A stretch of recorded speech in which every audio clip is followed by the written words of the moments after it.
immediately, as a baby. Let me put on one side the experimental data about how babies come to recognize themselves, the mirror neuron stuff. I don't know enough about that, so I'm not going to talk about it except to tell you that I know it's there. Doesn't make any difference to the puzzle that I'm offering. So the worry is,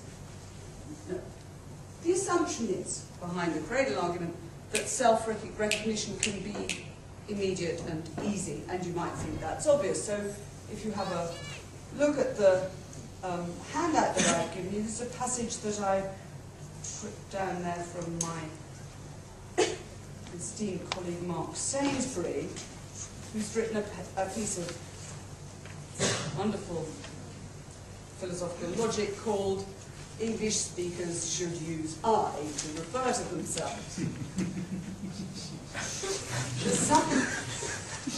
It's nice, isn't it? There's something about titles in philosophy. That one seems to be one of the best. Okay, so I'm just going to read it out to you so you get the point. What makes knowledge self-knowledge is not what is known or its subject matter, but the special relation in which the knower stands to the knowledge, reflected by the special I concept. That's it, that is to say, concept of I, me concept, that he must exercise to express it. This concept has a content which can also be expressed using other concepts, for example, the you concept, concepts which cannot be used to express self-knowledge. The self-known content can be known by others, it's just that only one subject can self-know that content. If I can unpick that, that is, when you say I, the I that you mean is you. So do it in your heads. Go I. And the person that you're referring to is yourself, isn't it? As soon as you say it, you've done it. Okay, let's not worry about mirror neurons.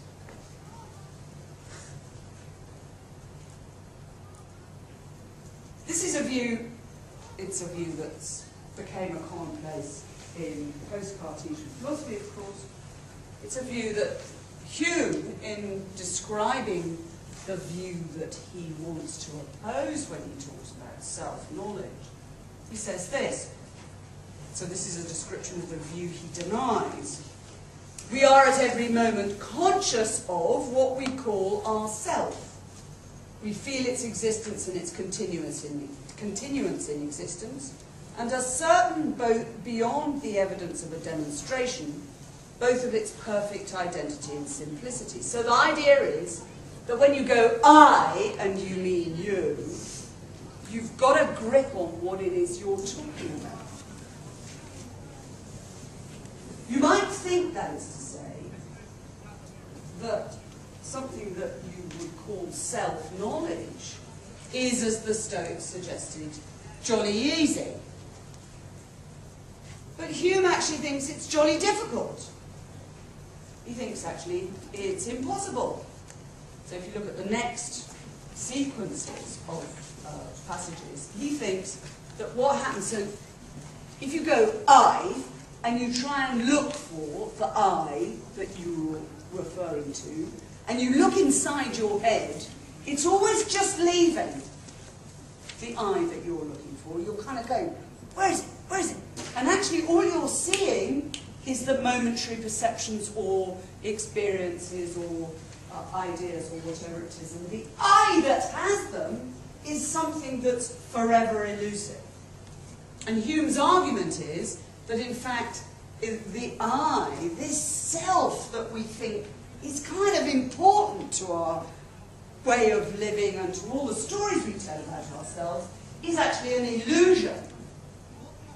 And that all that we have is a bundle of experiences and knowledges and whatever it is we might want to say, and the self just is gerrymandered from that bundle. It's a fiction that comes as a way of describing that bundle of experiences. Hume's view. Now you can see why that might be a bit of a bad idea for you if indeed we think that when we start to think about our moral sense, the Stoics were right to think that our moral sense starts with a sense of the self. Because if you haven't got one of them, then you may be up the creek without a paddle, because you won't know who you're talking about, you won't know whose interests you may need to refer to or not. And when you're thinking about your moral sense, you may have a difficulty in figuring out who its owner would be. So there's a huge problem here. And the problem is the problem of self-knowledge. You might think about it in lots of different, in three different ways in particular. You might think that if you thought about self-knowledge and thought that the self that was known is the object of knowledge, and you try to figure out where it is, and you're trying to look inside your head and it disappears as you look, you might think that it's very difficult to figure out what the object of knowledge is in the case of self-knowledge. You might also find it difficult, if you can't work out what the object is, to work out what the subject is. Who's doing the knowing? If the knowing that you're doing is the knowing of a self that's known, but the self that's known is the self that does the knowing, and you can't figure out where the self that's known is, it's very difficult to figure out how you could do anything. What is more, if the self that knows the self that's known, it looks as though it's a bit like trying to pull your own tail. Because it looks as though you're doing something to yourself without having either a self to do it or a self to be done to it. It looks at least horribly circular. So there's a big problem there. Now then, this is my punchline. So I haven't said anything much about ancient philosophy. So you may have noticed that ancient philosophy is actually what I do. And you'll find that a lot of people will say, oh, well, phooey. Ancient philosophy is just old philosophy. And old philosophy is really the philosophy that's finished. And we don't need to worry about all these guys anymore, Plato and Aristotle and that stuff. They're just, that's just the history of philosophy. People don't say that to me anymore, I'm glad to say it. But they used to. So I would like to suggest to you that Plato actually had a grip on the problem that I've just outlined. Very famous thought experiment in the middle of Plato's Republic, in Book 7 of Plato's Republic, Plato's Cave. And there is, so I tried really hard to draw you a picture and to put it on the handout, and I could only get one line on the page, and I couldn't make any little men or air fires or anything, so I couldn't draw you a picture. So then I looked on the internet to see if I could find a picture, and I couldn't.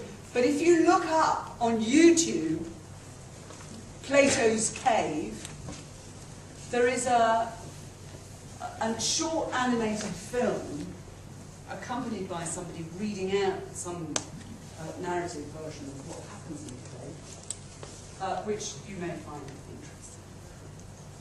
So that's instead of producing a picture. What happens is this. I don't think I'll bother to draw a picture because I'll be just trying to do this quickly. Imagine that there's a huge underground cave, and it goes downwards like that, and seated at the bottom of the cave, facing the lowermost wall, are a row of prisoners. The prisoners have been chained there, facing the wall in front of them, always.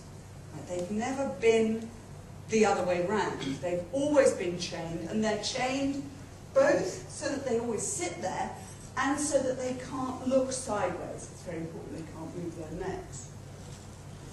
Behind them there's a wall, and behind the wall there's a fire.